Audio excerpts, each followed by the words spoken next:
Okay, so here we are again with the 175 gallon room divider. Decided to do another video, so you haven't done one in a while. Most of what I've been posting on the site has been pictures. So it's all set up for the most part. I still need to put some substrate in it. I still need to build the canopy and put the lights together. But right now I've got the fluidized bed cycling. Threw a little bit of ammonia in there the other night. It's starting to come down, but that also might be because of the drip system, so I don't know if we're actually nitrifying anything yet. I haven't seen any nitrates pop up, so I'm assuming the ammonia is just going down due to the drip system. Down here we have the air pump. It's an AP60. I think it's a Pond Master. And then we've got I believe it's called a Quiet One pump. This is the 1665 gallon per hour pump. That's what's actually making all the noise. The air pump is actually fairly quiet, considering it puts out almost 90 liters per minute of air. We've got our plumbing over here. We've got our return from the tank coming down from the tank down into the pump. And then we come up from the pump and return back to the tank. Now you'll notice there's a T at the top, and if we go to the left here, there's a ball valve that's shut off. What that allows me to do is that actually allows me to drain the entire tank just by turning the pump off and flipping that ball valve to open. And you'll notice it goes out the back of the stand, and I'll show you all the drain work, plumbing in the back. But each return into the tank, and there's 4 of them, each one has its own ball valve, which I can use to control how much water flow is going through each of the returns. And obviously we've got the lock line system going right here, and those can be moved around. I just got them positioned that way to get some water flow, to get all the junk out of the tank that I missed when I cleaned it before I filled it up. So we move back into the filtration area, which is fluidized bed using the K1 media, and we come in through the sponge. It's just a sponge I picked up. It's actually for another filter, but I trimmed it down to fit in here. And then this PVC pipe here is actually a drain for the automatic water changer system, or drip system, whichever you want to call it. This maintains the level in the tank while water is being dripped into the tank at about half a gallon per hour. Notice it goes out through the back, and there's all kinds of plumbing back there for the drain. If we zoom in a little bit here, you can see one of the bubble ones that I made to create the bigger bubbles that we need to fluidize the K1 media, and you can see the K1 moving around. What's nice is the air pump puts out hot air, so it heats up the water as it's going through the K1 chamber.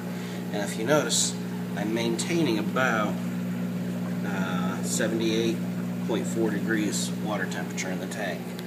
That's actually what I keep my cichlid tank at, which is over there. So right now I do not have a heater in this.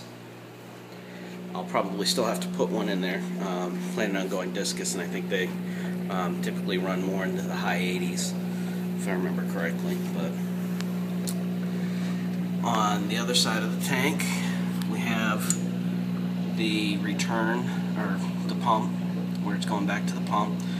That's just basically a piece of nylon stocking that I stole from my girlfriend, and cut it up and tied it on there, basically. And basically what that's doing is just catching all the junk that actually makes it through the sponge and through the K1 media. Anything that makes it through there, dead bacteria, I guess, maybe, I don't know. This PVC here is originally what I was going to use for the drain. However, what I noticed is that water was bubbling up on this side a little bit more, and it wasn't draining as effective, maintaining the water level as effectively, so I moved it to the other side, but I decided to keep this one as a backup. So this one's a little bit taller than the other one, just in case the water level gets a little too high. This one will start taking over if the other one for some reason gets clogged or something. Now onto the top of the filtration system. This panel right here actually is removable. I've got a finger hole over here. It pops right out. And this blue line is one of the air lines. Here's the other air line. Here's the drip system line, which I have a on and off valve right here, but I've also got one down where I actually tied into the water line in the house down in the basement, or first floor I should say. It's not really a basement. Now one of the issues I had was that this top piece here didn't fit in perfectly. It was a little short going across this way, so what was happening is this water was bubbling up out of here, which was an issue. I also had water bubbling up out of the holes that I drilled through, so I just put some silicone around the holes. But what I did to alleviate the problem with the water bubbling up through here is I just took some of that weather sealing that you put around your door, and I stuck it on the side of the panel and put it in. The problem with that is it created too good of a seal, and it almost basically created a vacuum within the K1 chamber. As soon as I turned it on, the amount of air being put in there from the air pump pushed the water level down, pushed everything down, so I had to turn it off. And what I did is I drilled another hole here so I could let the air escape. But again, water would push up through it, so I attached a water line. You can see some water dripping out of it, and right now I've just got it going back into that first chamber. I might make it a little bit longer, and because it keeps popping out. But as you can see, the K1's fluidizing nicely. Try and get some shots here. See it, and then you should be able to see it. There's the dripper. That's a 1/2 gallon per hour dripper. It's used for irrigation systems, and it's dripping nicely. And it's dripping into the K1 chamber to mix the fresh water, which is, I mean, obviously it's cold, so it's going to mix it in with the K1, with the water that's in the K1, and it's getting heated by the air that's coming up through the fluidized bed.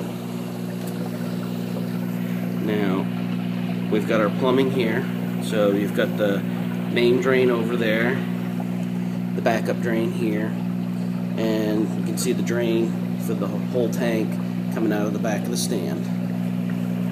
And then if you look down, it's kind of hard to see, but there is a P-trap down there, and what that does is that it traps water down there so that any sewer gases that may come up from the sewer won't get past the water.